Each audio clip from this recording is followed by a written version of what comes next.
বন্ধুরা, আমি আজকে আপনাদেরকে নিম স্প্রে বানিয়ে দেখাবো। আর নিম স্প্রেটা বানাচ্ছি আমি হলো প্ল্যান্টের জন্য, অর্নামেন্টাল প্ল্যান্ট। আর আপনার অন্যান্য যে প্ল্যান্টে স্প্রে করবেন সেটা ফলেরও হতে পারে, ফুলেরও হতে পারে। আর সেটার জন্য আমি নিয়ে নিলাম 1 লিটার পরিমাণ ওয়াটার। আর এই ওয়াটারে আমি এখন ব্যবহার করব আমি যে তেলটা বানিয়েছি, নিম তেল। এই তেলটা আমি বানিয়েছি নিম পাতা এবং তুলসী পাতা দিয়ে। আর আমি এই তেলটাই ব্যবহার করব এই নিম স্প্রেটা বানানোর জন্য। আর এর সাথে আমি ব্যবহার করব ডিটারজেন্ট, যেটা মাইল্ড ডিটারজেন্ট, সেই ডিটারজেন্ট আমি ইউজ করব। এবার আমি আপনাদেরকে পরিমাণটা দেখাচ্ছি আমি কতটুকুন করে ইউজ করছি।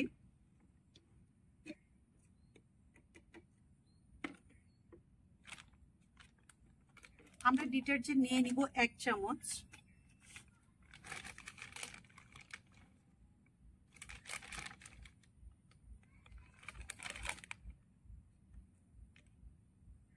এক চামচ পরিমাণ ডিটারজেন্ট নিয়ে নিলাম। আর আমি নিম তেলটা ব্যবহার করব। এটাকে একটু নেড়ে নিচ্ছি, কারণ তেল আর হচ্ছে পাতার নিউট্রিয়েন্টস এটা কিন্তু পুরো 100% মিক্স আপ হয় না। তো অলমোস্ট এটাকে একটু নেড়ে নিলে ভালো হবে। আমি নিম তেল আমি 1 চামচ দিলে হয়ে যায়, বাট আমি আরো একটু ভালো ইফেক্টিভ হওয়ার জন্য আমি 1 চামচ আর আধা চামচ ইউজ করছি।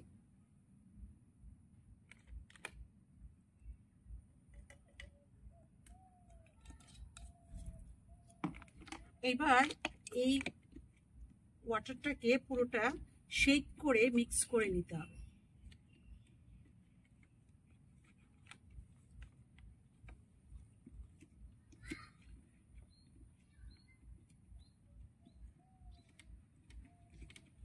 ভালো করে এটা আটকে নিতে হবে, তা না হলে জলটা বেরিয়ে যাবে। এবার শেক করে নিতে হবে।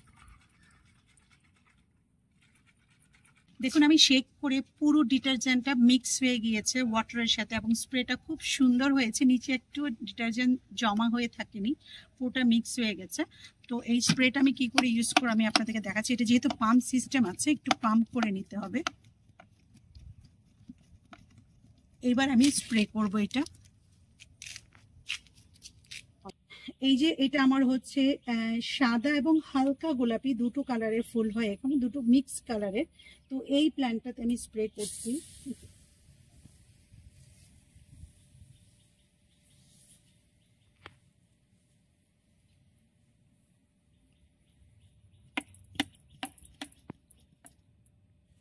ওখানে আমার আরেকটা গোলাপের গাছ আছে, সেটাতে স্প্রে করে দিচ্ছি। সেটাতে একটা এক্সট্রা ডাল হয়েছে, সেই ডালটা কাটাবে, যেটাতে 7টা পাতা আছে। অ্যাকচুয়ালি গোলাপে 7টা পাতা থাকলে সেটাতে কখনো গোলাপ হয় না, সেই ডালটাকে কেটে দিতে হয়, সেটা আমি কেটে দিব।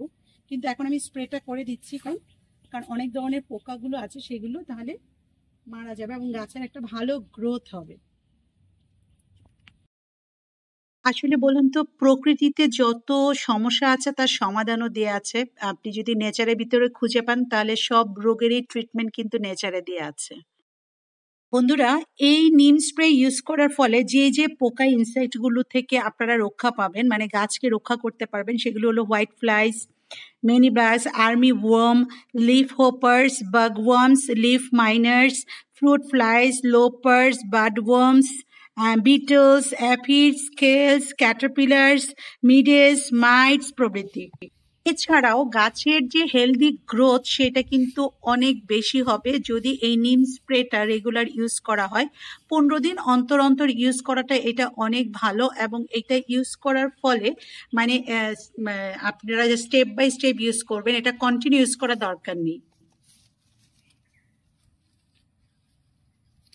স্প্রে করবেন না? হ্যাঁ, এই যে পাতাগুলো দেখুন, পাতাগুলোতে কিন্তু পোকা ধরে পাতাগুলো খেয়ে নিয়েছে, এবং এই পোকাগুলোকেও সারানোর জন্য কিন্তু আমরা এই নিম স্প্রেটা ইউজ করতে পারি। তো আমি স্প্রেটা করে দিচ্ছি যেন এই পোকাগুলো পাতাগুলোকে খেয়ে না ফেলে।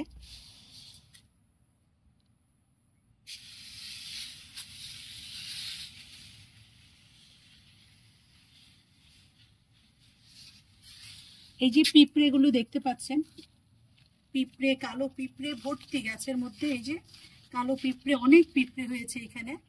এই যে কালো পিঁপড়েগুলো, এই পিঁপড়েগুলো সব চলে যাবে। কিন্তু স্প্রেটা না খুব ভালোভাবে করতে হবে যেন প্রত্যেকটা পাতায় এবং ডালগুলোতে লাগে। পিঁপড়ে কিন্তু পাতাগুলোকে খেয়ে নিচ্ছে, এই যে দেখুন পিঁপড়ে। আর যখন আমি স্প্রেটা দিচ্ছি পিঁপড়েগুলো কিন্তু দৌড়ে পালাচ্ছে।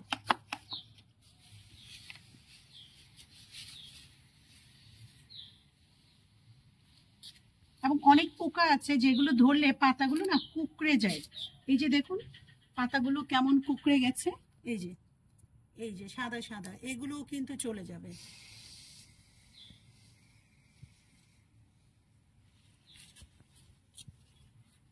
আমরা খুব সহজে আমাদের যে আউটডোর প্ল্যান্ট এবং ইনডোর যে প্ল্যান্টগুলো আছে সেই প্ল্যান্টগুলো থেকে পোকা থেকে রক্ষা করতে পারি কিন্তু এই নিম স্প্রের মাধ্যমে। প্রত্যেকটা পাতাতেই কিন্তু স্প্রে করে দিতে হবে এটা।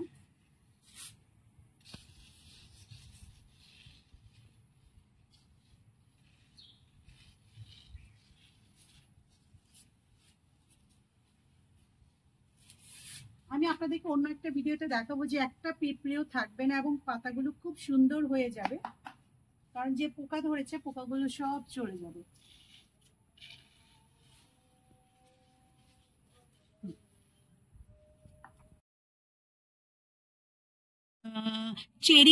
চেরি গাছের মধ্যেও কিন্তু পাতাগুলোতে পোকা ধরেছে, তো আমি এটাতেও স্প্রে করে দিব।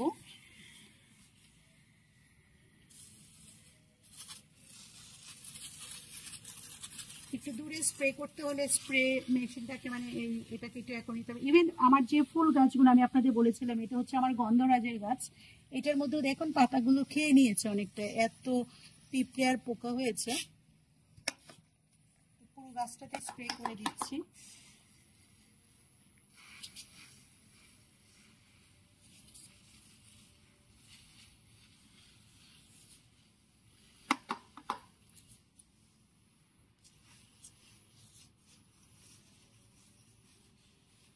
স্প্রে করার সময় খুব খেয়াল করতে হবে যেন প্রত্যেকটা পাতা ভিজে যায় এবং পুরো গাছটাতে যেখানে যেখানে পোকা ধরেছে সেখানে ভালোভাবে দিতে হবে। আর পুরো গাছটাতে এমনি ইন জেনারেলি দিয়ে দিতে হবে। আর এই স্প্রেটা না পুরো গাছে দিলেও কোনো ক্ষতি নেই, কারণ এটা তো যেহেতু অর্গানিক একটা ব্যাপার, এটাতে কোনো হার্মফুল কিছু নেই, তো গাছের কোনো ক্ষতি হবে না, গাছের ফলেরও কোনো ক্ষতি হবে না, ফুলেরও কোনো ক্ষতি হবে না।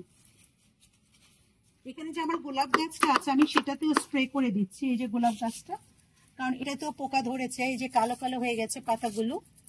সমস্ত টার্মাইটস, হোয়াইট ফ্লাইস, এফিডস, এই সব ধরনের পোকাগুলো কিন্তু চলে যাবে। আমি পরবর্তীতে আবার যখন এই স্প্রেটা দেওয়ার পরে কি রেজাল্ট হলো সেটা আমি আপনাদেরকে আরেকটা ভিডিওতে শেয়ার করব। বন্ধুরা আশা করি আমার ভিডিওটা ভালো লেগেছে, আর সাবস্ক্রাইব করতে ভুলবেন না প্লিজ। Thank you.